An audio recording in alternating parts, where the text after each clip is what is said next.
6학년 친구들 안녕하세요. 통합지원반 선생님입니다. 이번 시간에는 우리 교과서 78쪽과 79쪽에 있는 요 비례식의 성질을 알아볼까요? 라는 내용을 배우려고 합니다. 자, 우리는 비례식이 뭐라고 배웠나요? 예를 들어 1대 2는 2대 4다 와 같은 비례식. 얘네가 비례식이라는 걸 어떻게 알죠? 왼쪽과 오른쪽에 비율이 같으면 비례식입니다. 1대2는 2대4다. 요게 비례식인 이유는 1대1을 비율로 나타냈을 때 오른쪽에 있는 숫자가 기준량이죠. 2분의 1. 2대4를 비율로 나타냈을 때 오른쪽에 있는 4가 기준량이죠. 4분의 2. 2분의 1은 4분의 2와 같으므로 얘를 약분하면 왼쪽과 오른쪽의 비율이 같아서 왼쪽은 오른쪽이랑 같아요 라고 이렇게 비례식으로 나타낼 수 있다고 하였습니다. 비례식은 다름이 아니라 비율이 같은 두 비를 한 번에 나란히 세운 식을 비례식이라고 합니다. 또 다른 식 예를 들어보면 예를 들어 1대 3은 뭐랑 같다고 할 수 있을까요? 2배를 해도 되고 3배를 해도 되고 전항과 후항에 똑같은 수를 곱하기만 하면 됐죠? 3배씩을 해보면 1의 3배는 3. 후항에다가도 3배를 해보면 3, 3은 9. 1대 3은 3대 9다. 1대 3은 3대 9와 비율이 같다. 이런 식으로 얼마든지 2배, 3배, 10배, 100배를 해서 비례식을 만들 수 있었습니다. 우리 등교 수업할 때 선생님이랑 이 비의 성질을 사용한 빙고 했던 거 기억나죠? 비의 성질을 사용해서 비례식을 얼마든지 만들 수 있었는데요. 이번 시간에는 이 비례식이 갖고 있는 특별한 성질에 대해서 배워보려고 합니다. 그런데 그렇게 어려운 거 아니니까 한번 집중해서 공부해 보도록 해요. 일단 교과서에는 늘 그랬듯 뭔가 문제 상황이 나오죠? 어떤 문제 상황인지 읽어볼게요. 연수와 준기가 가구 디자이너 직업 체험에 참여했습니다. 가구 모형 2개를 만들려면 나무판 5개가 필요합니다. 가구 모형 8개를 만들려면 나무판이 몇 개 필요한지 알아봅시다. 라고 하네요. 자, 요것을 비례식으로 쓸 수 있을까요? 여러분이라면 어떻게 비례식으로 써보시겠습니까? 어떻게? 선생님 생각에는 내가 모르는 거 있죠.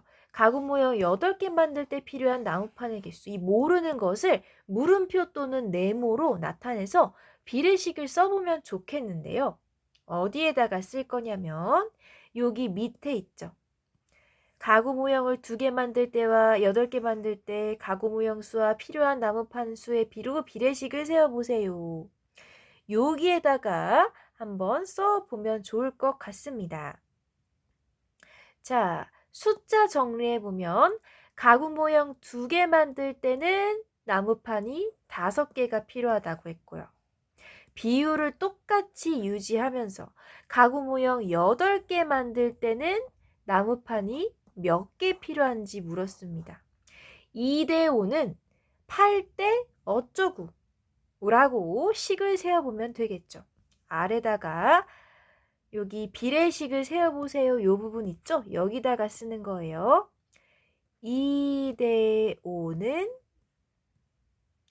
8대 네모. 아직 우리가 네모에 들어갈 숫자를 모르고 이따가 구한 다음에 쓸 겁니다. 2대 5는 8대 네모라고 일단 써 주시고요. 자, 요 상태에서 요 수직선에서 우리가 이 네모 안에 들어갈 숫자를 한번 구해 봅시다. 네모 안에 알맞은 수를 써보라고 하는데요. 가구 모형 수가 2개일 때 나무판은 5개 필요했습니다. 그런데 오른쪽에 보니까 웬 곱하기가 나오죠? 이 곱하기는 뭘까? 뭐냐면 2대 5라는 비에서 우리가 8대 네모가 될 때 비례식이 만들어지려면 전항과 후항의 똑같은 수를 곱해야만 하잖아요. 보니까 2가 8이 될 때 얼마가 곱해졌대요? 4가 곱해졌대요. 2, 4, 8인 거 우리도 아는데, 그쵸? 그러니까 5에다가도 똑같이 4를 곱해서 네모 안에 들어갈 수를 구하라는 겁니다. 5에다가 4 곱하면 얼마입니까? 5, 4, 20이죠? 자, 다시 2대 5였습니다. 2대 5였는데 8대 네모가 돼야 되잖아요. 2에서 8이 될 때 4배를 곱했으니까 5에다가도 4배를 곱해라. 말이 되는 소리죠? 전항과 후항의 같은 수를 곱해야만 비율이 유지되니까. 2에다 4를 곱해서 8이 됐듯이 5에다가 4를 곱하면 20이 될 거다. 라고 이렇게 네모 안에 들어갈 수를 적어볼 수 있겠습니다. 이렇게 쓰시고 그러면 우리가 네모 안에 들어갈 수를 구했으니까 아래에 제대로 비례식 네모 안에 들어갈 수를 넣어서 써볼게요. 가구 모양을 2개 만들 때는 나무판이 5개 필요했는데 8개 만들려고 하니까 몇 개 필요했다? 네모 안에 들어갈 숫자는 20이었죠. 이렇게 비례식을 일단 만들어 보고요. 비례식을 제대로 써놓고 다시 한번 설명 가겠습니다. 자, 어떻게 구했냐면 우리가 전항과 후항의 같은 수를 곱해야 된다라는 성질을 이용해서 자, 2가 8이 될 때 전항에 4를 곱했으니까 5에다가도 똑같이 4배를 곱해서 20을 만들었습니다. 2, 4, 8, 5, 4, 20. 전항과 후항의 같은 수를 곱해야 한다라는 성질을 이용해서 들어갈 수가 20이라는 것을 구했는데 아래 문제에 보니까 2대 5는 8대 20이라는 비례식에서 외항의 곱과 내항의 곱을 물어보네요. 왜 물어보는지는 이따가 아시게 됩니다. 일단 곱하라고 했으니까 곱해 보겠습니다. 외항은 누구랑 누구죠? 바깥에 있는 2랑 20이죠? 외항의 곱은 2 곱하기 20이니까 얼마? 40. 외항의 곱 곱해보라고 했으니까 곱했습니다. 그 다음에 내항의 곱은 5랑 8. 안쪽에 있는 애들이 내항이죠. 전항, 후항과 헷갈리시면 안 됩니다. 안쪽에 있는 애들이 내항입니다. 5 곱하기 8 했더니 얼마 나와요? 40이 나옵니다. 어라? 외항의 곱과 내항의 곱이 같은 것 같은데? 왜 같지? 일단 외항의 곱과 내항의 곱을 비교해 봤더니 같으니까 같다라고 쓰겠습니다. 우연히 같은 걸까요? 아니면 모든 비례식에서 같은 걸까요? 정답은 어떤 비례식이든 외항의 곱과 내항의 곱은 항상 같다가 되겠습니다. 일단 하라고 해서 했는데 특별한 성질을 발견해 버렸네요. 자, 여기까지 일단 정리를 하시고 다 쓰신 친구들은 79쪽으로 넘어와 보세요. 우연한 일이 아니고요. 우리가 앞으로 계속 써먹을 중요한 성질입니다.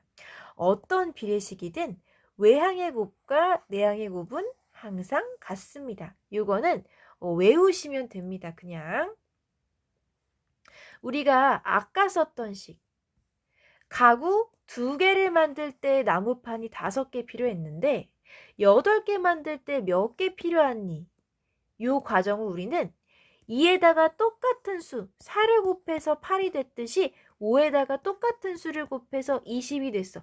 이 방법대로 이 20이라는 수를 구했는데 앞으로는 어떻게 구하시면 되냐면 외항의 곱은 2 곱하기 20은 내항의 곱과 같다라는 성질을 구해서 훨씬 간단하게 구하시면 되겠습니다.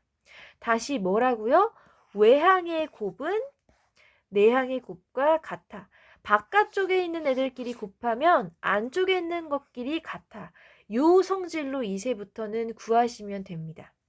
앞에서 했던 복잡한 내용 잊어버리셔도 돼요. 어차피 아는 거니까.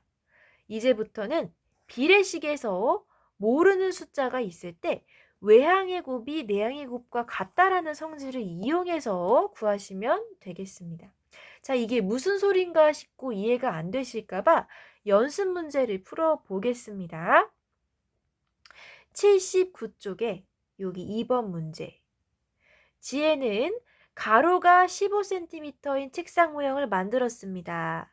책상 모형과 실제 책상 길이의 비가 1대 9라면 실제 책상의 가로는 얼마인지 알아봅시다.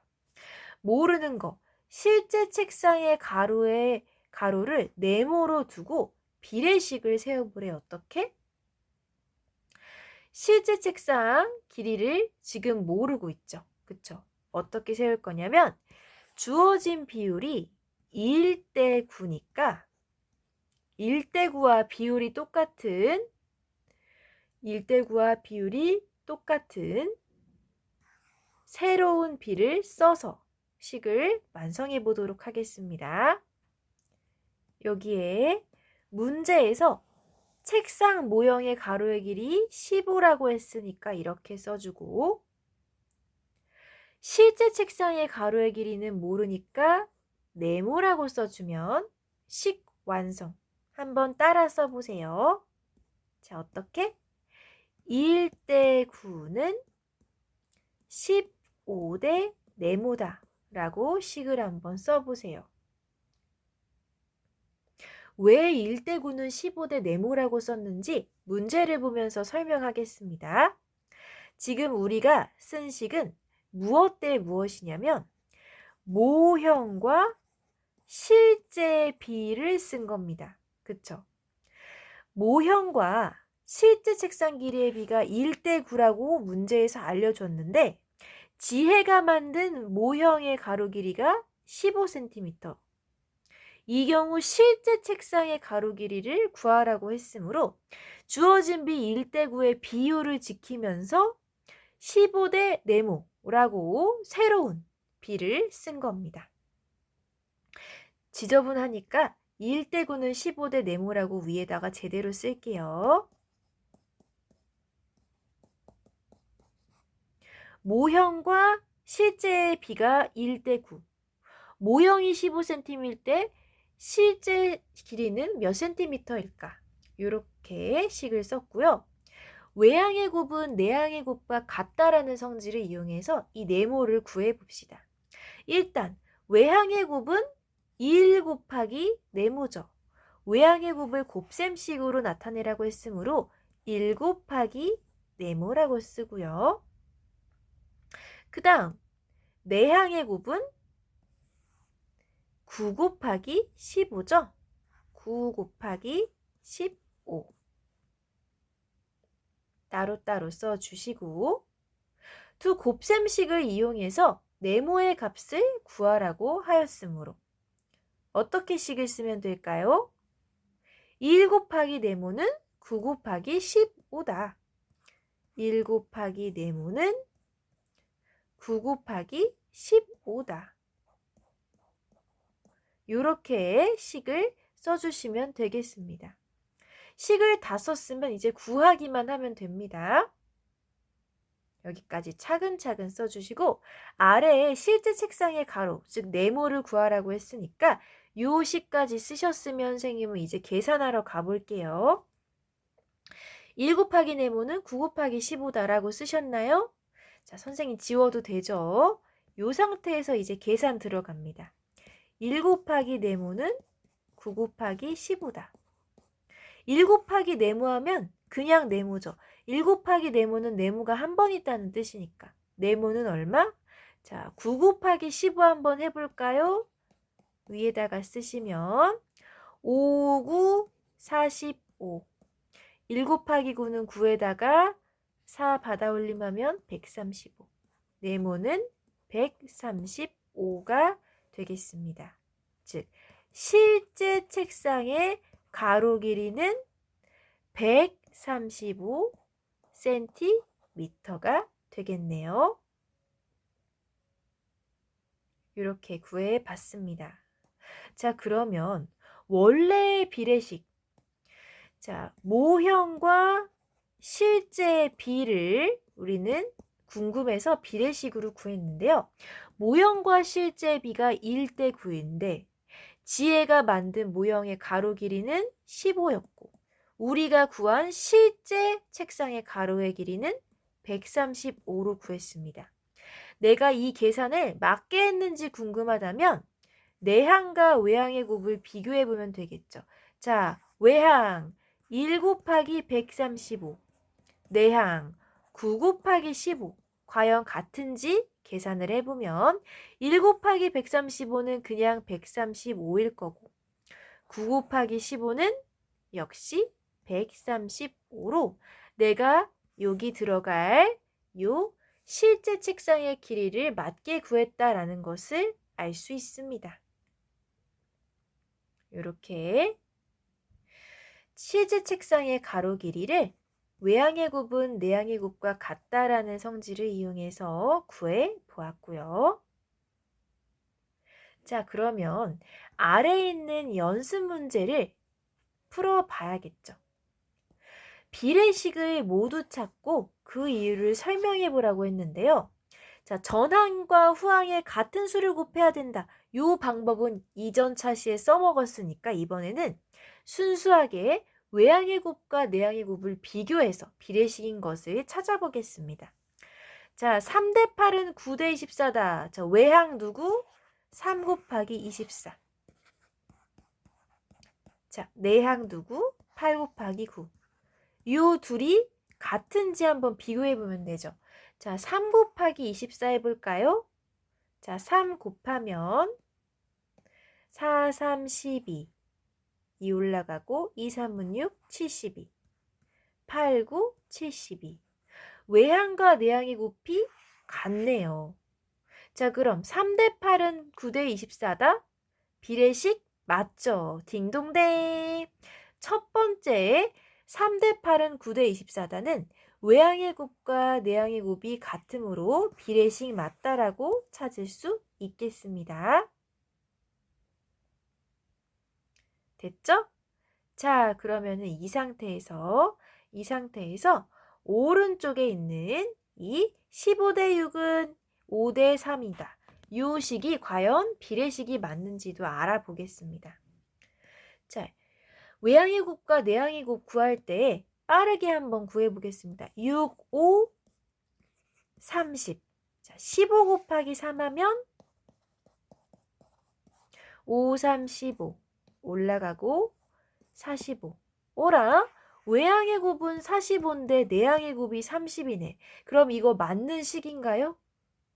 외항의 곱과 내항의 곱이 같아야 되는데 지금 따로 놀죠.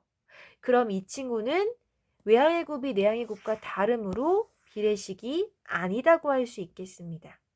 아까 3대 8은 9대 24다. 이거는 외항의 곱과 내항의 곱이 72로 같았는데 얘는 30과 45로 완전 엉뚱한 계산이 나오기 때문에 두 번째 거는 비례식이 아니네요. 세 번째 거 4대 9는 8대 19인가? 자, 계산을 하려고 봤더니 너무 눈에 띄어서 4, 2는 8인데 9, 2는 18이어야 되는데 지금 19네. 이상하죠?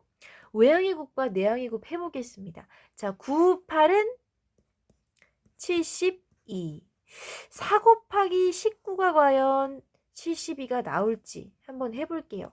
자, 19 곱하기 4로 9, 4, 36. 자, 1 곱하기 4는 4. 4에다가 3 더하면 7. 어라, 내항의 곱은 72였는데 외항의 곱이 76이네. 같지 않죠.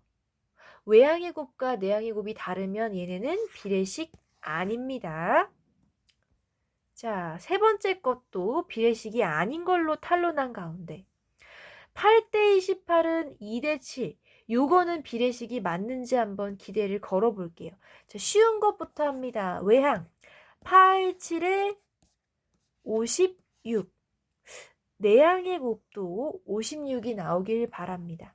28 곱하기 2 하면 자, 8이 16이고요.